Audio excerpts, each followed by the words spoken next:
اللهم صل على سيدنا ومولانا محمد وعلى آل سيدنا ومولانا محمد وأصحاب سيدنا ومولانا محمد وبارك وسلم.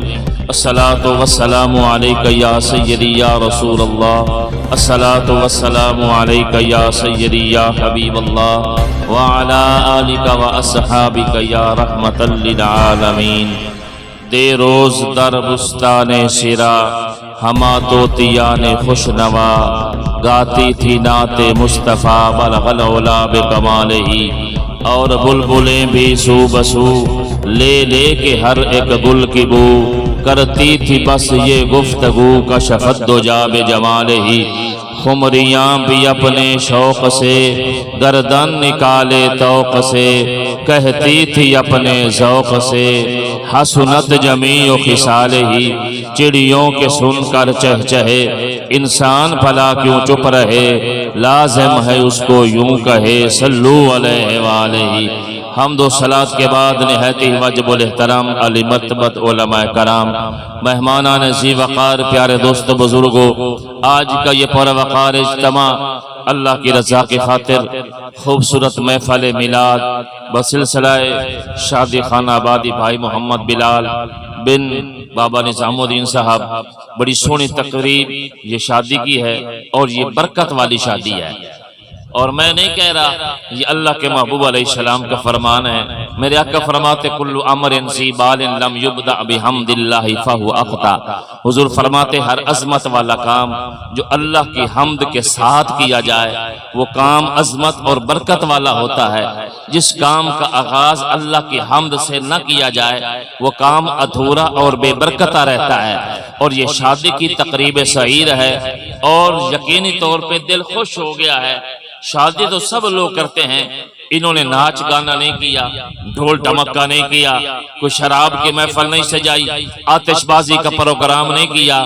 شادی کی تقریب پر سونے محمد کا میلاد منایا ہے اور یہ اللہ تعالیٰ کی حمد بھی ہو رہی ہے، رسول اللہ کی تعریف توصیف بھی ہو رہی ہے.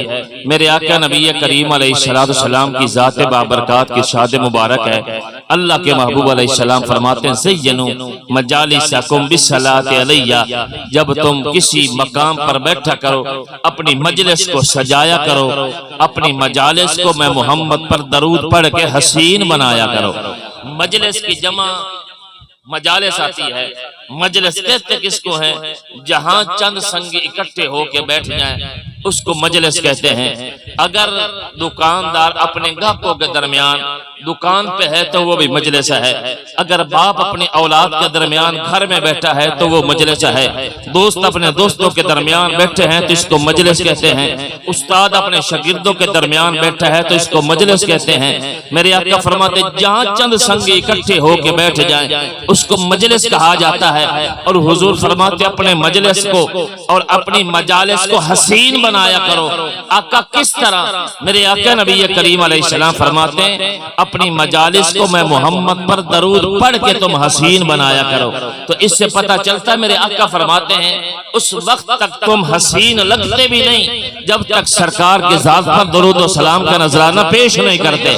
تو یقینی طور پہ اکثر میں بات یہ کہتا رہتا ہوں، بندہ ہر مقام پر بیٹھتا ہے، اپنے دوستوں کے درمیان بھی بیٹھتا ہے، اپنے احباب کے درمیان میں بھی، اپنی سواری پر بھی، چوک چوراہے کے اندر بھی، والدین اپنے اولاد کے درمیان میں بھی، ہر مقام پر بندہ بیٹھتا رہتا ہے.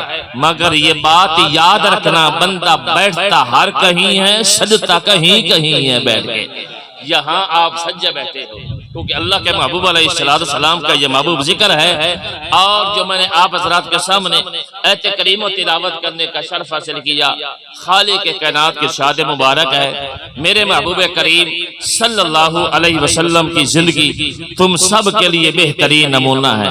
اور اللہ کے محبوب علیہ السلام نے بھی، سرکار علیہ السلام نے اپنا عقد بھی فرمایا، شادی فرمائی ہے اور اپنے بچوں کی شادی بھی فرمائی ہے.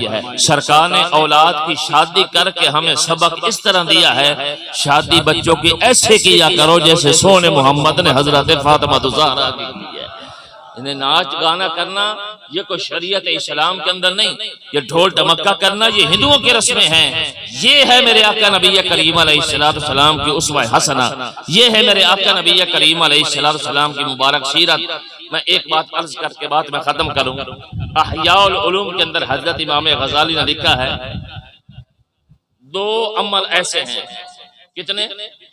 2 عمل ایسے ہیں جن 2 عملوں کی وجہ سے بندے کا اللہ رزق بھی بڑھاتا ہے اور بندے کی اللہ زندگی بھی بڑھا دیتا ہے۔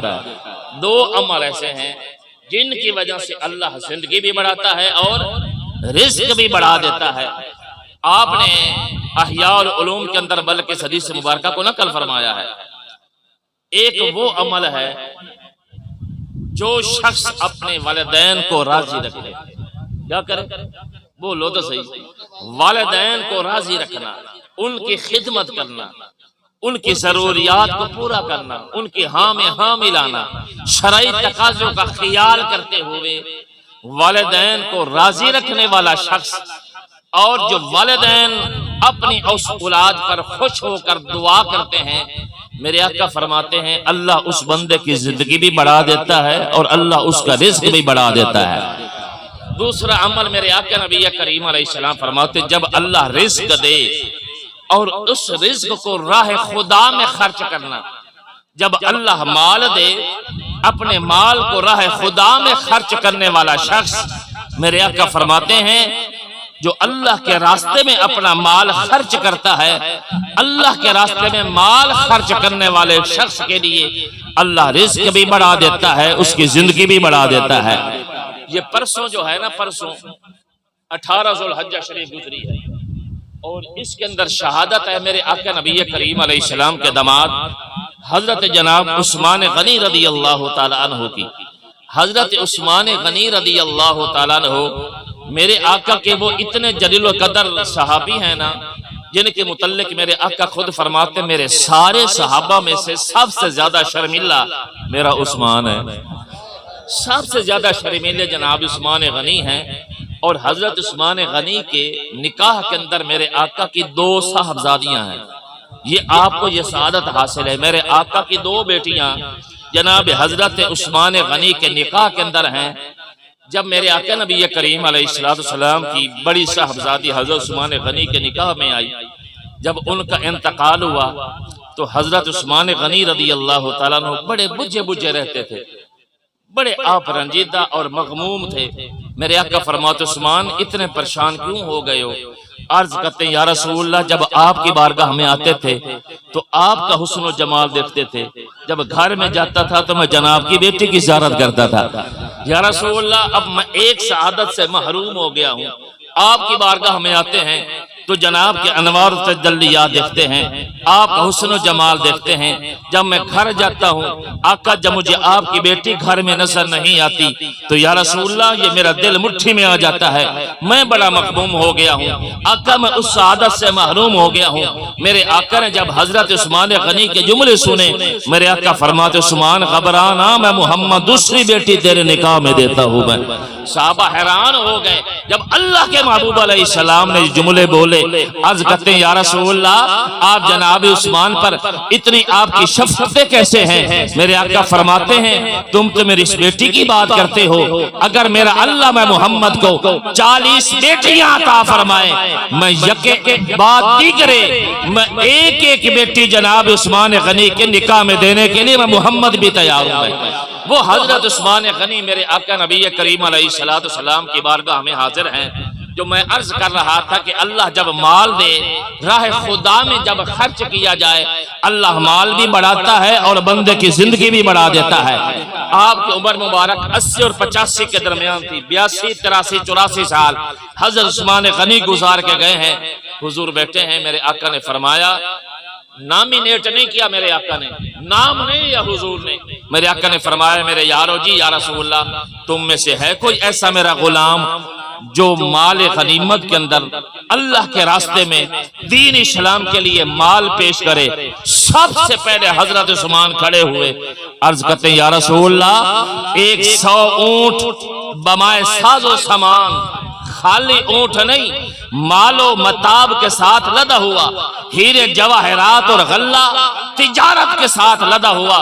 آقا میں 100 اونٹ میں جناب کے قدموں پہ قربان کرنے کے لیے میں تیار ہوں۔ میرے آقا نبی کریم صلی اللہ علیہ وسلم نے جب ایک مرتبہ اعلان جناب عثمان غنی نے عرض کی یا رسول اللہ میں 100 اونٹ بمائے ساز و سامان میں جناب کے قدموں پہ قربان کرتا ہوں۔ اللہ کے محبوب علیہ السلام نے دوبارہ اعلان فرمایا ہے کوئی میرا غلام جو اور اللہ کی بارگاہ کے اندر اپنا مال پیش کرے۔ حضرت عثمان غنی کھڑے ہو گئے، عرض کرتے ہیں یا رسول اللہ میرے والدین جناب کے قدموں پہ قربان ہو جائیں، آقا عثمان کی جان آپ کے قدموں پہ جان نثار ہو جائے۔ یا رسول اللہ میں 100 اونٹ بمائے ساز و سامان آقا ہیرے جواہرات کے ساتھ لدا ہوا، میں ایک اور 100 اونٹ کا میں یا رسول اللہ اعلان کرتا ہوں۔ میرے آقا کی بارگاہ کے اندر 200 اونٹ پیش کرنے والی شخصیت کا نام حضرت عثمان غنی ہے۔ تیسری مرتبہ میرے آقا نبی کریم علیہ السلام نے فرمایا اور میرے غلاموں میں سے کون ہے جو میری بارگاہ کے اندر دین اسلام کے لیے مال پیش کرے؟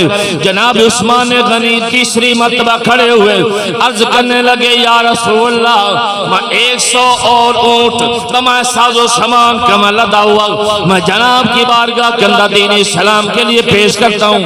حضرت عثمان غنی نے 300 اونٹ اللہ کے محبوب علیہ السلام کی بارگاہ میں جب پیش کیے، میرے آقا نبی کریم علیہ السلام نے اپنے دونوں ہاتھوں کو کھولا۔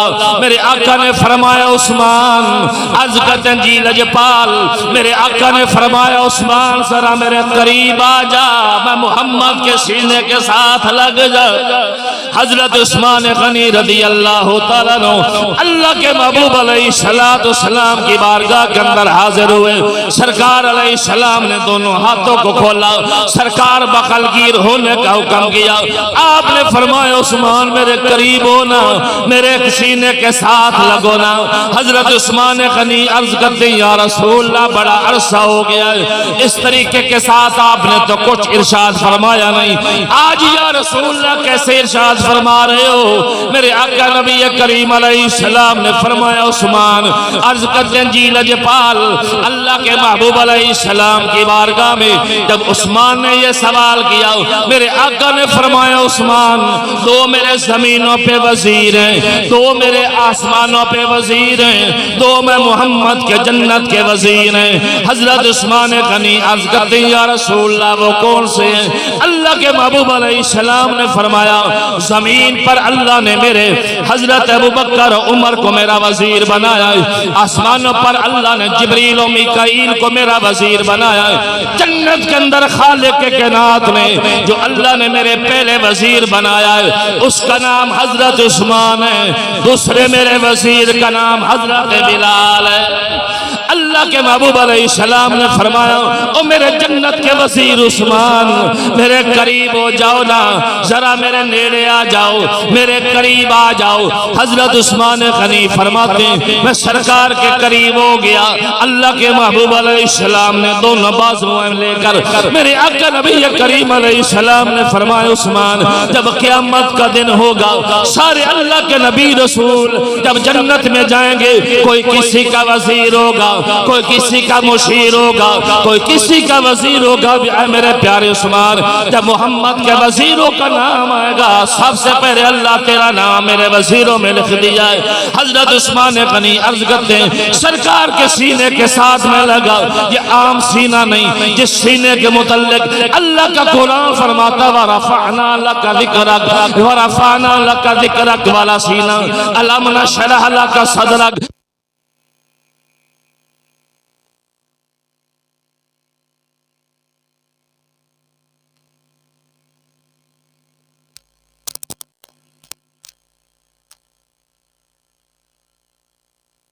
کہ جب میں آقا کے سینہ مبارک کے ساتھ لگا، میرے آقا نبی کریم علیہ السلام نے فرمایا عثمان سناؤ میرے سینے کے ساتھ لگ کے تم نے کیا پایا؟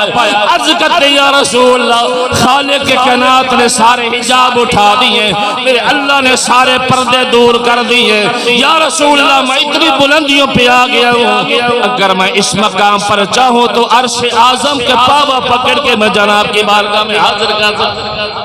میرے آقا نبی کریم علیہ السلام کے غلام عثمان پاک حضور کی بارگاہ میں جب حاضر ہوئے، تبھی تو میرے آقا نبی کریم علیہ السلام کا غلام بھی لکھتا ہے ایک ایک حرف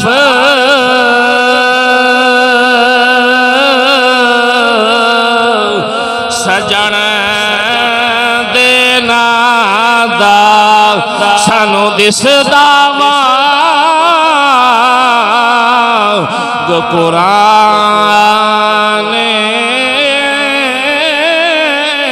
سورت یاد میں دیا رینا ایہو سب عملہ دی جانے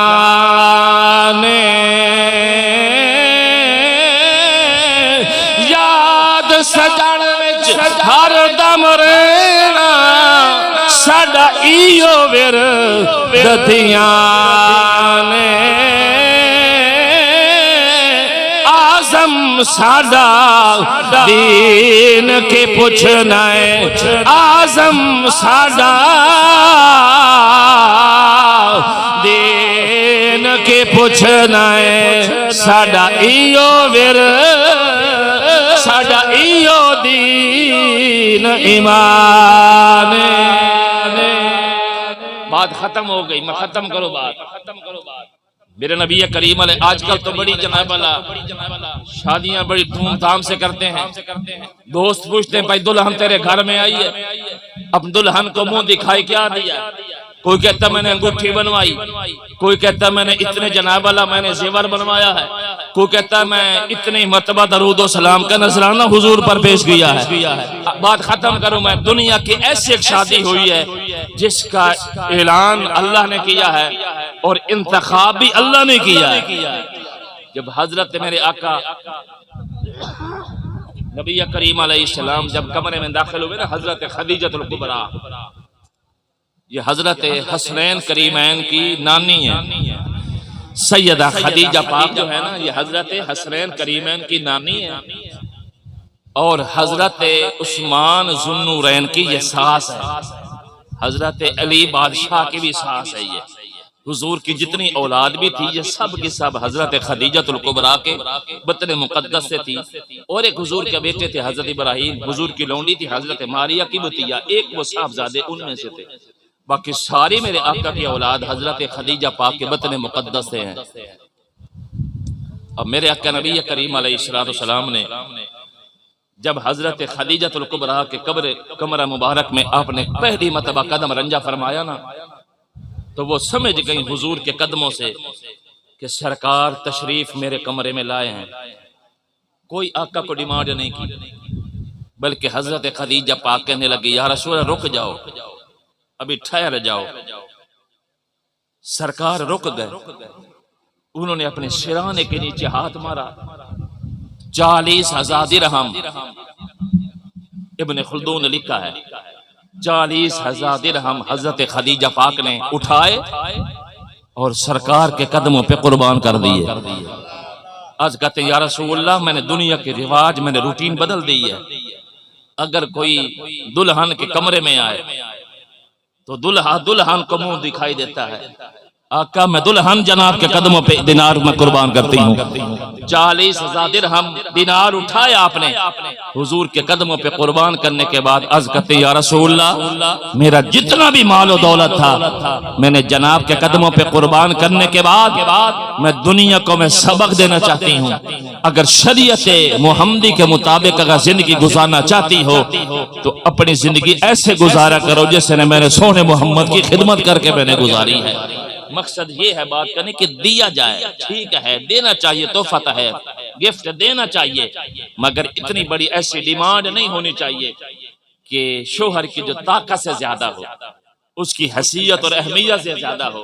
نبی کریم علیہ السلام نے فرمایا اپنی بیٹی بیٹے کا جب تم رشتہ کرنے لگو خیال رکھا کرو، ان کی دینداری کو دیکھا کرو، ان کی دینداری کو دیکھنے کے بعد رشتہ طے کرو، ورنہ جو بیٹیاں ہوتی ہیں نا کبھی بولتی نہیں ہے باپ کے سامنے، جس سے بھی نکاح کر دیا جائے۔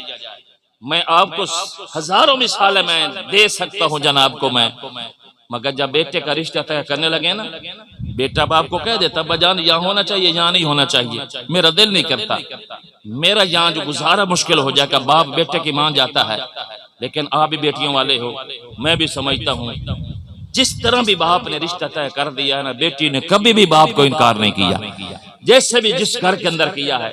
جب پھر ایسا نہ ہو جب بیٹی جب باپ کو ڈیمانڈ نہ کرے، اپنی ضروریات سامنے نہ رکھے، تو باپ کو بھی خیال رکھنا چاہیے۔ آج کل ہم کہتے ہیں کہ جب برادری کے اندر ہماری ناک نہیں رہتی، نہیں، ہر مقام پر ناک کو نہ دیکھا کرو، ہر مقام پر ناک کو نہ دیکھا کریں، کبھی مصطفیٰ کی ذات کو بھی دیکھا کریں۔ میری سرکار نے کیا فرمایا ہے، بیٹی نہ بولے تو اس سے یہ نہ کہو کہ میرا بھائی جو ہے یہ روس رہا ہے، جوڑ دیکھو یار، دینداری کو دیکھا کرو۔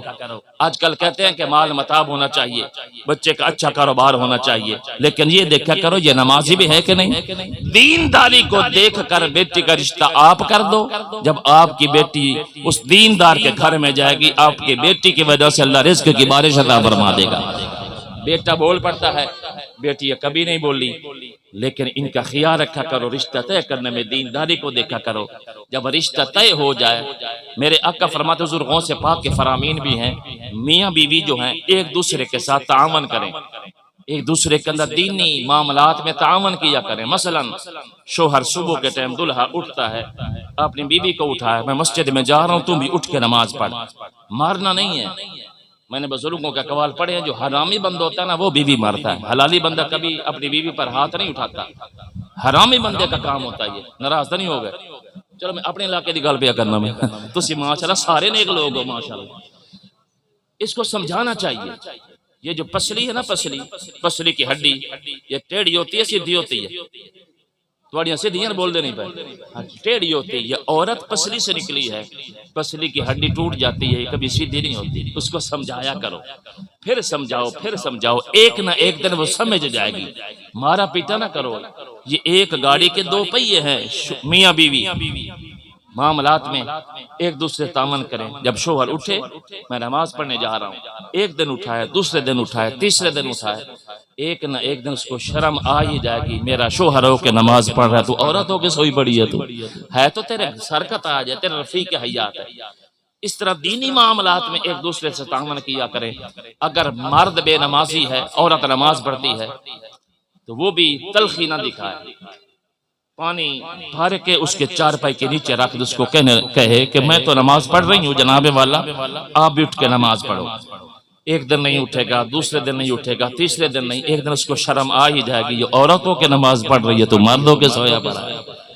بلکہ محبت کی مجربات کتاب کا نام ہے، غالباً علامہ سیوطی نے لکھا اس بات کو، محبت بھرے جملے یہ لکھ کے فرماتے ہیں اگر شوہر کو زیادہ ضدی ہو، کیونکہ عورت جو ہے وہ محکوم ہے، مرد حاکم ہے، مرد کی حکومت عورت بھی ہوتی ہے۔ قرآن پاک کہتا ہے الرجال قوامون علی النساء، مرد کو عورت پر فضیلت حاصل ہے۔